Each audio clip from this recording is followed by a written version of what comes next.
This is question number 28.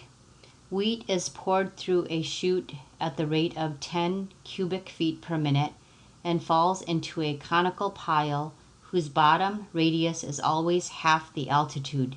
How fast will the circumference of the base be increasing when the pile is 8 feet high?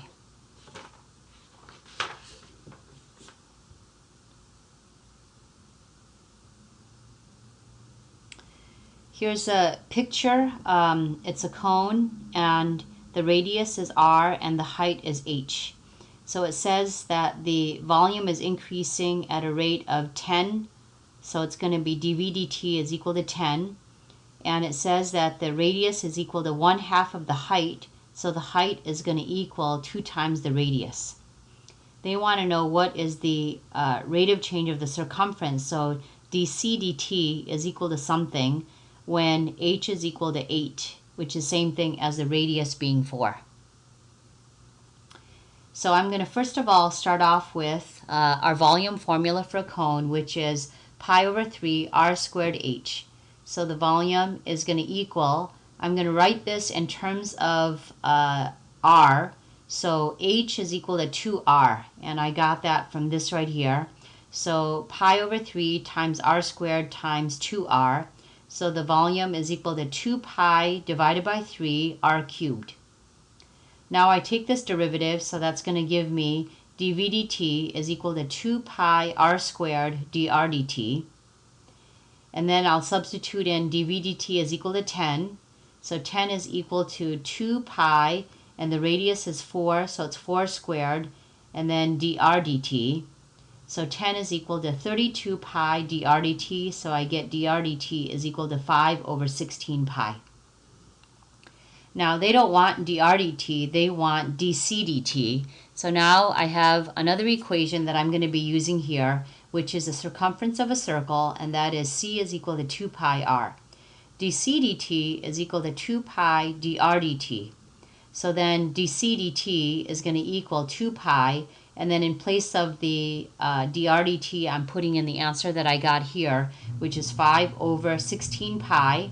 And then I just did some canceling, so the pi's cancel out, and then the 2 will cancel out with the 16 to be 8. So then dc dt comes out to be 5/8 feet per minute.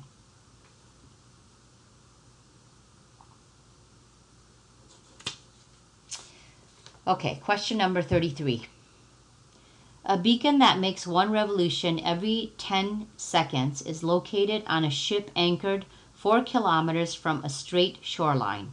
How fast is the beam moving along the shoreline when it makes an angle of 45 degrees with the shore?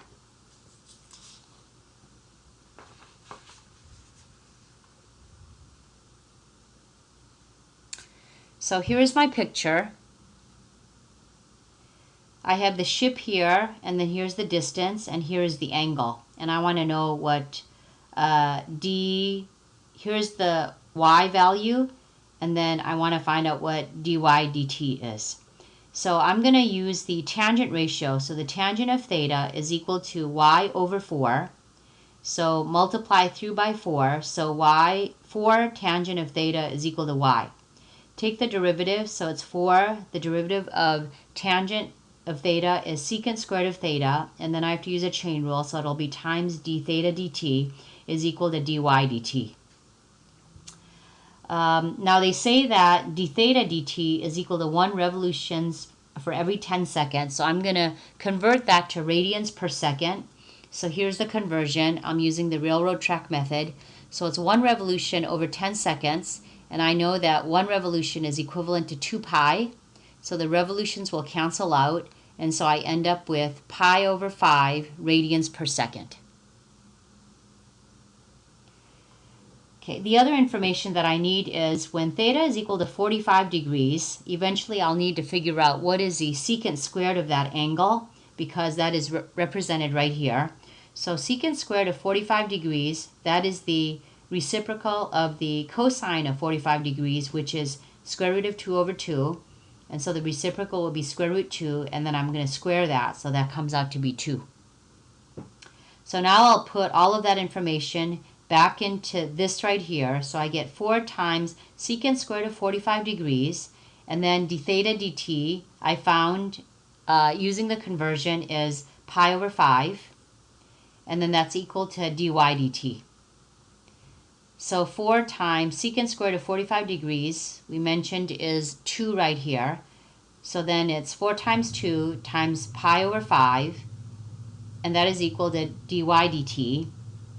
So dy dt comes out to 8 pi over 5 kilometers per second.